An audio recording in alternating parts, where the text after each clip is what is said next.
So I'm going to introduce Dr. Appleberry next. Dr. Appleberry is an assistant professor of neurology at the University of Pittsburgh. She missed her flight, and so she's not here in person, so it's rather disappointing, but nevertheless, she's with us over Zoom. So Dr. Appleberry completed her medical school at Kansas City University of Medicine and Biosciences, followed by neurology residency at Penn State Health, followed by a neuroimmunology MS fellowship at MedStar Georgetown. Dr. Appleberry is a board-certified neurologist and treats adult patients with genetic leukodystrophies and acquired neuroinflammatory disorders of the CNS, including MS and neuromyelitis optica. She's passionate about helping her patients achieve their best and ensuring that their complex needs are met. Her other interests include clinical trials, patient advocacy, and healthcare policies. Welcome, Dr. Appleberry.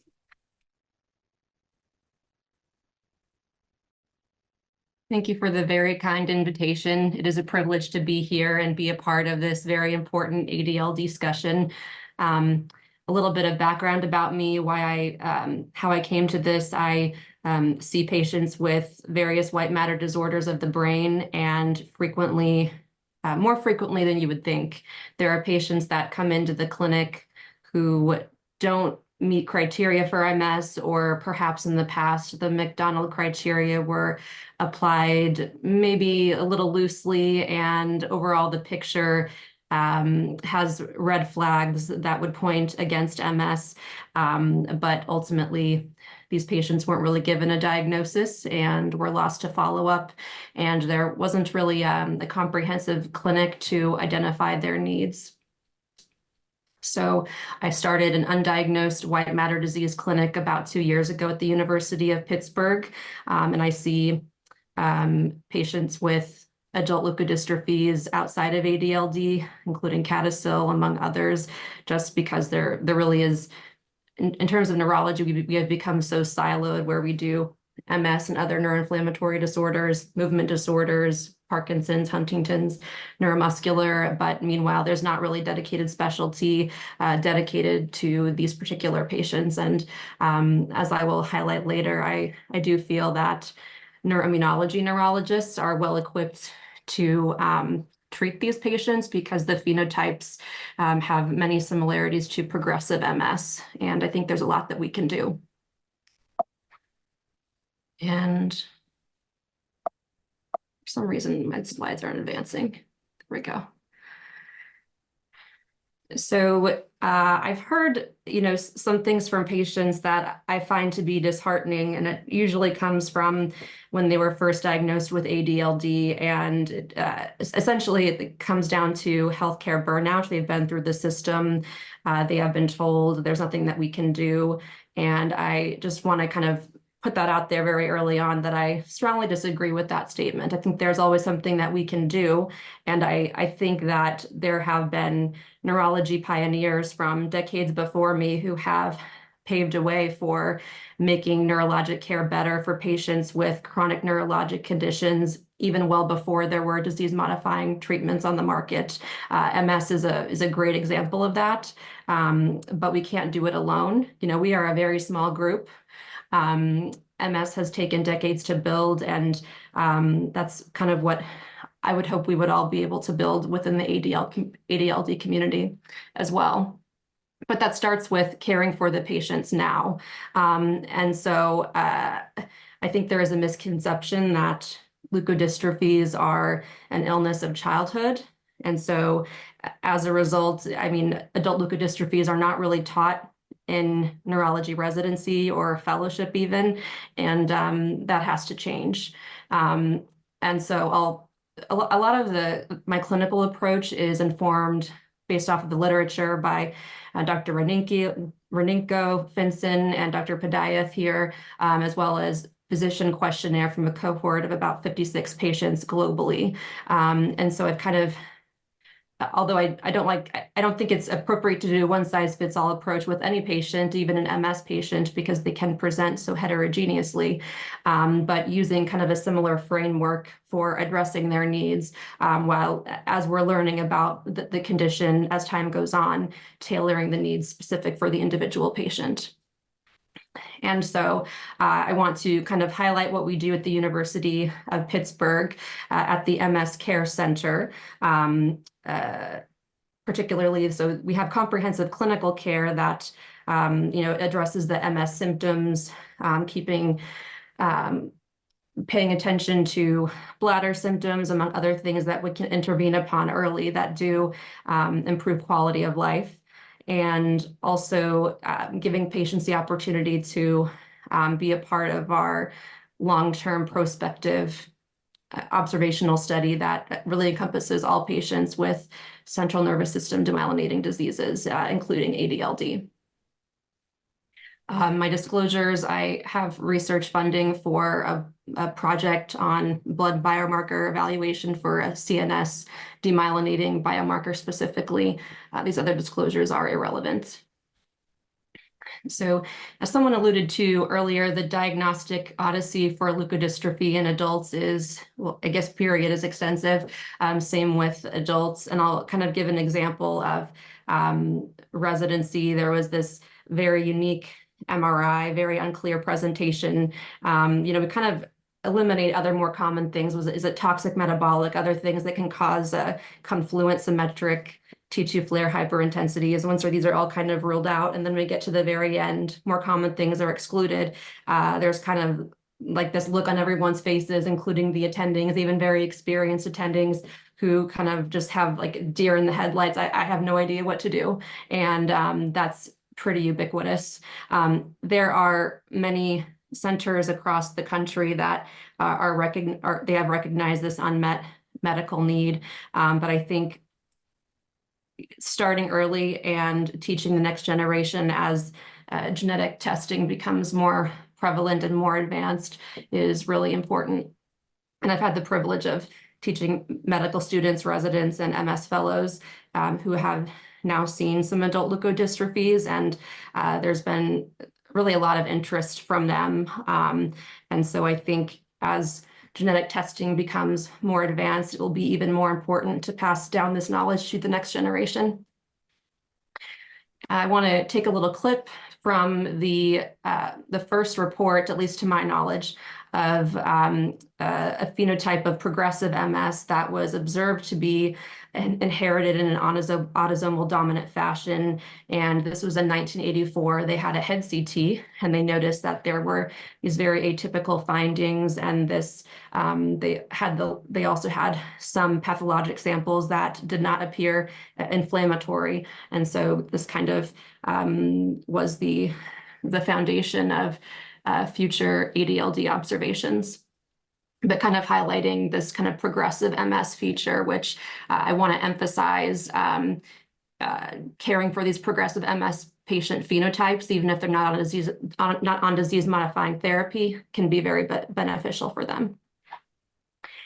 And with kind of what I was highlighting earlier, and I think what Dr. Padaeth also mentioned, the MS or misdiagnosis is common just because there's a lot that we're still learning about these disorders. I'm bringing up one particular study at the Cleveland Clinic, mainly because they point out ADLD specifically, where they had a cohort of 19 patients that were initially diagnosed with MS, and their presenting symptoms were most commonly spastic paraplegia and headache. And, as sometimes the headache evaluation in general, I have some patients who have variants of uncertain significance, but they're kind of related to a pathogenic phenotype, even though they might not have the pathogenic mutation. They have very mild symptoms, and they really only had an MRI because of severe headache and migraine type symptoms. You look at their MRI of the brain and you think, wow, how do you look so good clinically? You're walking fine and you don't really have any symptoms other than migraine. But there is so much heterogeneity, and I also don't think that we're able to, because of these disorders being most likely underdiagnosed and underreported, we don't really even know the favorable outcomes of these disorders as well. And so CADASIL being among other more common ones, CSF1R, MALUS, Fragile X, and ALD, among others. So I impress upon the medical trainees with these clinical symptoms so that way they can think about a differential diagnosis early on, because mainly to kind of cut down on the time for the diagnosis. If we're thinking about it early on, then at least we will know we won't be narrowing down the differential too early. There's a phrase, if you don't know it, you don't see it. So I think it's something, just raising the questions is something to consider. And so really kind of highlighting what Dr. Renenko highlighted earlier, I won't say pathognomonic, but highly unique MRI findings involving the middle cerebellar peduncles in the context of other clinical symptoms and other MRI findings can, I think, narrow the differential early on quite a bit. And so this is just to kind of highlight from that paper. I unfortunately can't share any patient information because this talk also involves patients and I want to protect privacy. So I have taken this clip from Dr. Renenko's paper here, kind of highlighting the diffuse white matter hyperintensities, but really these middle cerebellar peduncle hyperintensities, as well as spinal cord atrophy. And, we have the expert here who already spoke about this, so I'm not going to try to reinvent the wheel here, but I bring it up as, kind of like this guiding light or a framework for how I have evaluated ADLD patients in the clinic. And then also using this MRI grading scale to report the MRI findings that I am seeing, to also correlate to the clinical exam that I am seeing.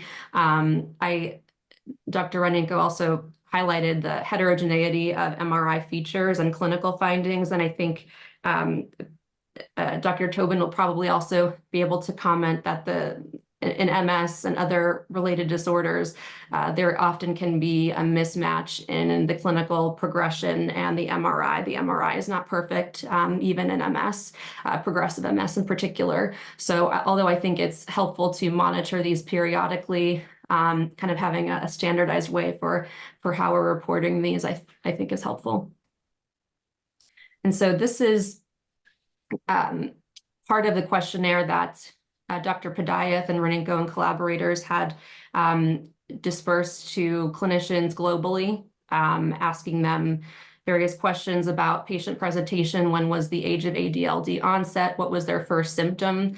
Although, bladder onset seems to be an early symptom.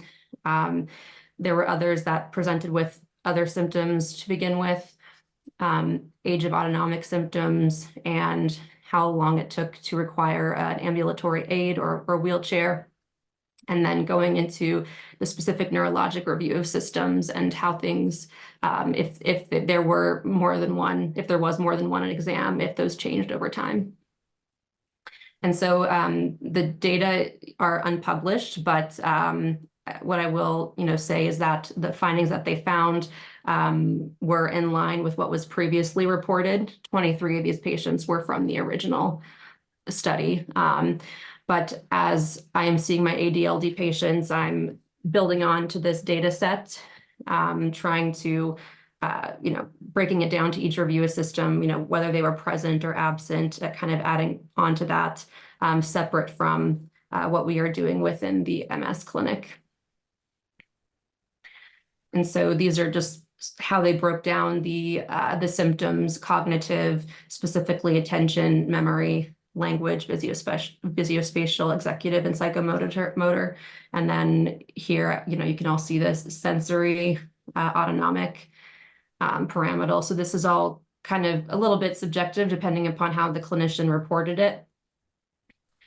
And so that is what I use to guide my ADLD patient care framework. And again, there's a lot to learn from other chronic neurologic diseases. Patients with Huntington's disease, MS, ALS all benefit from comprehensive neurologic care. But it starts with seeing patients, at least initially in clinic, to do a comprehensive neurologic exam, but then asking very specific questions that patients might not lead with, or they might not think are relevant to why they're there. But that's kind of on us to needle a little bit and see if there are symptoms that they are also experiencing that we are unaware of. So, even now with how much we know about MS, the more we know, the more we realize that we really don't know. And there are assumptions that were made 10, 20 years ago that we now know are no longer true. But that's how, 20, 30 years from now, who knows how much we will know about ADLD. But that's how we get there, is by seeing patients, treating their symptoms. And, if we're seeing patients with spasticity, there are things that we can intervene upon early on. And we want to do that during this critical window where we can, help diminish the possibility of contractures and other things, intervene early with neurogenic bladder to enhance patient safety in that way. And so kind of an overview of how I typically approach a clinic visit. I always start from the top and work my way down, asking very specific questions about their cognition.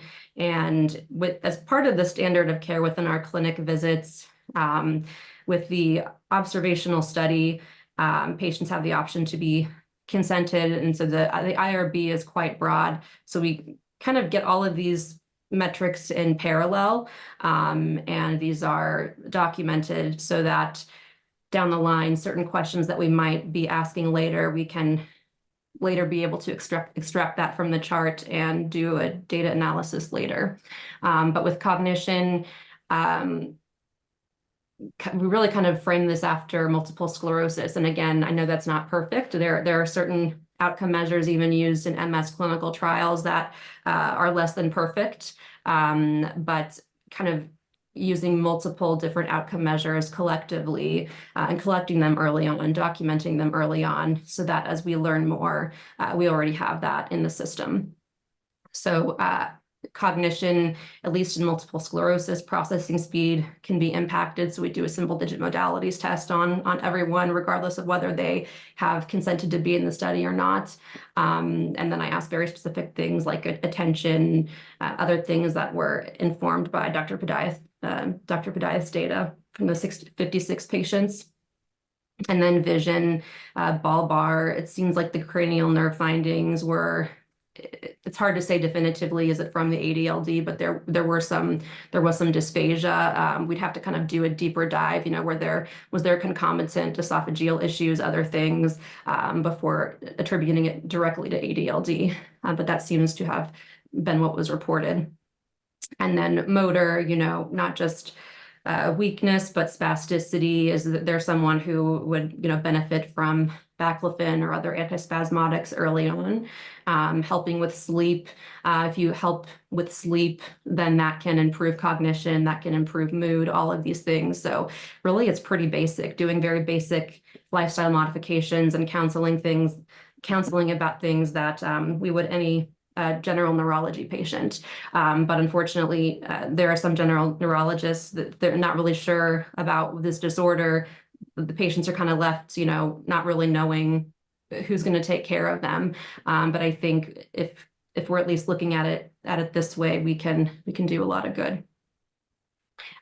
Sensory, I've seen neuropathic pain, and there's going to be a little bit of variability in the symptomatic management, but in terms of if you have spasticity and you have neuropathic pain, and it's more of a neuropathic pain component, if you kind of optimize and control the neuropathic pain, then the spasticity secondarily gets better. So kind of going into the nuances of that, cerebellar, looking for other possibilities for tremor, other things. And bowel and bladder issues are also very common in multiple sclerosis. And so it's kind of standard to ask these questions. As far as gait, we do the timed 25-foot walk on everybody as well. And that is kind of helpful too. I have started some patients on dalfampridine. And so having that initial timed 25-foot walk is kind of a good baseline metric to have. And I think it also makes sense because of how it can be, the presentation can be similar to progressive MS. Of course, the EDSS is not sensitive for a lot of things, but it's one piece that we can use in addition to the timed 25-foot walk, and then various patient-reported outcomes. So kind of from the patient perspective, what it is like coming to our center. It really consists of, once you're kind of checked in, it'll be a combination of doing vitals, including orthostatic vitals. Depending upon what the needs are, we try to coordinate in advance the autonomic testing, PM&R visits, and trying to see if there is a neurourologist, a urologist who has expertise in neurogenic bladder. Sometimes if it's more locally, that's easier for the patient. So working that piece out. But essentially they will come in and get their vitals and do a regular neurologic exam, going through the history as we normally would, and getting the timed 25-foot walk, single digit modalities test, and 9-hole peg test, and then also doing, if they consent to be in the study, which really is not, it's not really burdensome from the patient standpoint. It's patient questionnaires, and they can give an optional blood sample that we can later correlate to the documented exam.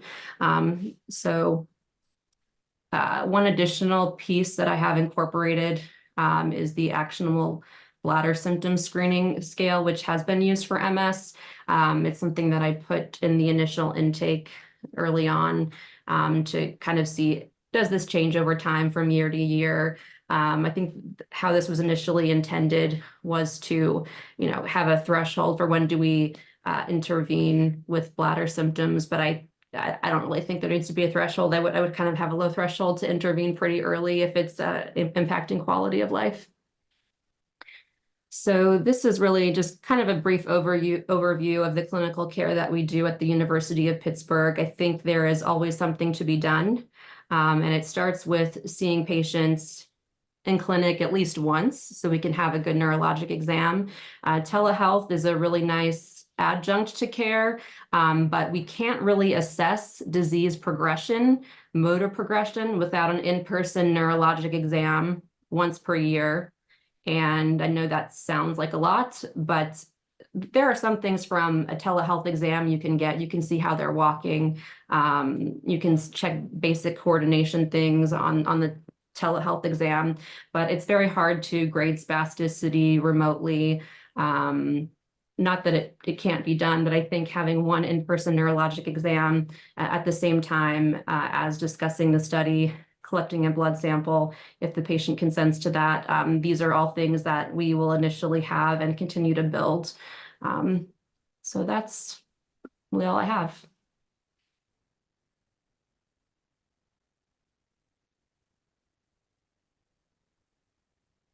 Thank you, Holly. Any questions for her?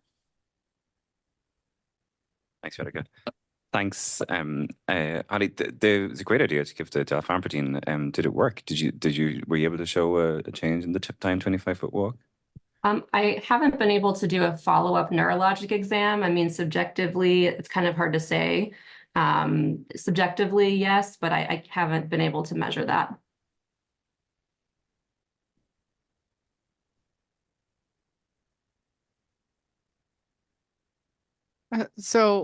How are you able to estimate how many, what percentage of patients are willing to come back every year for in-person evaluation to your clinic?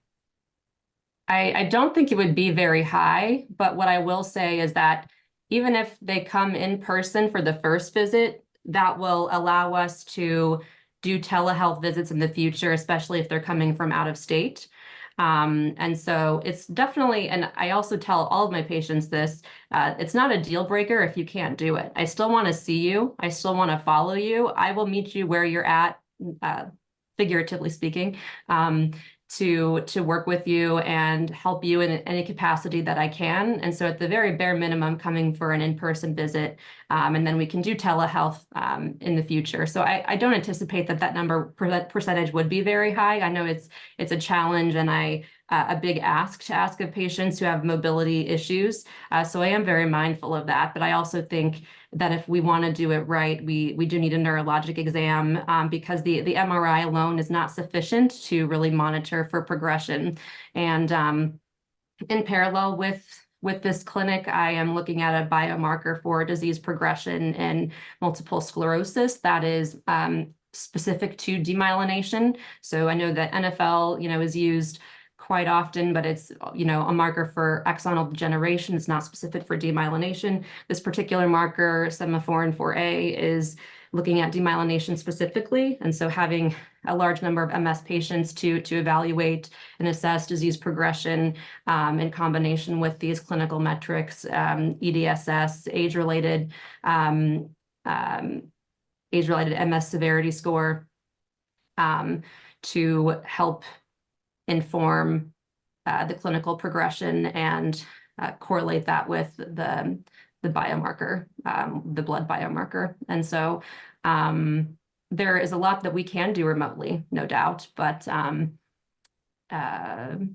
MRI would be good to have periodically. Does it have to be every single year? Not necessarily, but I think it would be helpful in answering that question. What is the natural history of the disease course? If we're going to try, how are we going to know whether treatments work if we don't even know what the natural progression is? And so I think it's good to be mindful of what patients can do, but also there's a limitation if we don't get in-person exams.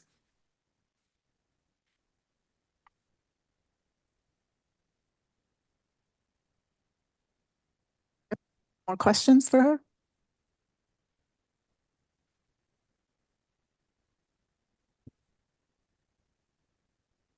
So most of the patients who have ADLD, and this is not a new thought that I'm bringing up, but most of the patients with ADLD are probably receiving care with a neurologist or a university with a fairly decent standard somewhere, right?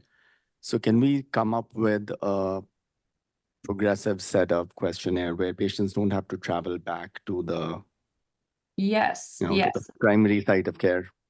Absolutely.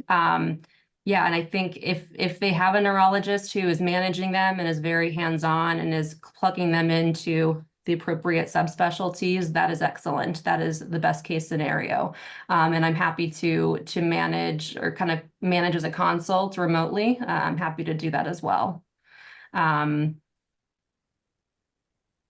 there was another part to your question. I'm sorry if I missed that. Nope, that's basically Okay. it. I mean, if we could standardize some sort of a consultation with Epic becoming so pervasive, Yeah. I think data transfer is much easier today than 5 years ago. Yeah.